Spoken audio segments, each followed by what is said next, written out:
This one dude, I ran into him recently. I ran into him at this restaurant. He's fat as fuck. He's got this big old belly, and I know he does these motivational things. And I'm looking at him. I'm like, "What are you talking about, man? Like you're weak. Like look at your body. Look at your own temple. Look at your meat vehicle. You're carrying around this fucking donut around your waist. It's just he was eating shitty food, and he looked soft. I'm like, wake up, bitch. So many people are doing that now, man. Yeah. So many people are talking this noise. Exactly. And I see them. Yeah. I know them. I'm not going to say names, but I know them. I'm like, man, dude, do you know why my life is miserable right now? Because I can't go on your show right now, your podcast, if I didn't get after it this morning. So I cannot talk to people. Unless you're authentic. Unless I'm authentic. Because I used to be the most unauthentic motherfucker on the planet. Now I have this voice in my head saying, oh, no, I'll call you up. If I lie to you about something, even a white lie. Hey, yo, Joe, guess what, dude? I fucking lied to you, man. Like that wasn't real. Like it will bother me that badly now. You know. So another thing, what's funny about all this book stuff, man? I didn't set out to write a book. Like literally, man. When I was 24 years old on a couch, fat, spraying for cockroaches, eating donuts and drinking milkshakes, I did not plan on doing this. All I wanted to do was change the fucking reflection in that daggone mirror. This is all. It's a byproduct of that. And that's the funny thing about it. Like everybody's like, oh my God, David Goggins, what the hell I'm like, what the fuck? That's why it works though.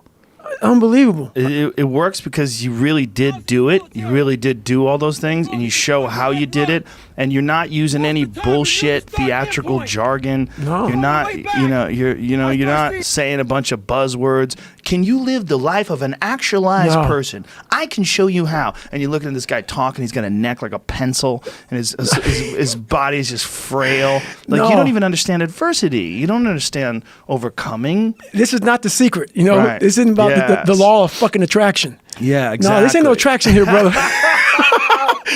This ain't no attraction here, man. Yeah, like, this book is straight up. Yeah, they love nonsense. Yeah, this is no nonsense, man. It's no nonsense. This is a real self-help book, man. This is the real deal. That's how you self-help. You self-help by people who've done it, and you learn what they did, and you realize there's no shortcuts. Right. And then you learn to embrace that no shortcut mentality and enjoy the suffering and the grind of it. And what we talked about earlier, there's no fucking finish line. It doesn't exist. You know what's funny about that? Is I have people now, so when I was in the worst part of my life, those people want to bring you back in.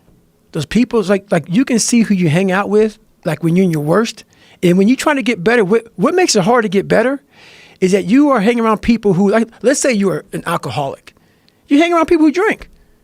And let's say you want to stop drinking. Those people want to bring you back in. Like I used to be this guy who wasn't worth anything. Now those people who are still there, they're 16, 17, 18, 30 years ago, they're trying to get you back there. So the hardest part, you got to see who you're hanging out with, man.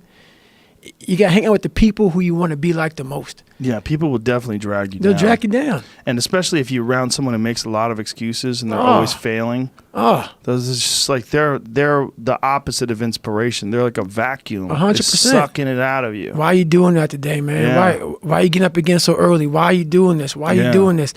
The people you're hanging around with will suck the fucking life out of you. Yeah. Sometimes you just got to be alone, man. Get your shit in. And then there's also people that you're going to be around that are always failing and they're always fucking up and then they're always coming to you to try to get you to help them. Exactly. They become a giant burden. Yes. They can never look in the mirror and get their own shit together. And they're always looking for external help. That's right.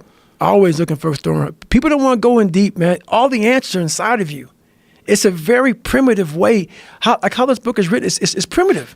It's very barbarian. It's how we all think. It's how man once walked the earth.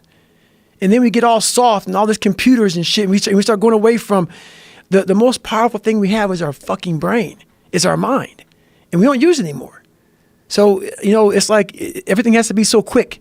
Yeah, you use your mind when it comes to certain things, right? But what you're saying is you don't use your mind when it comes to enduring. Exactly. That is it. You can't Google that shit. Right.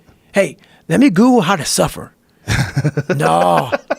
That ain't going to be in there, brother. No answer. That ain't going to be in there.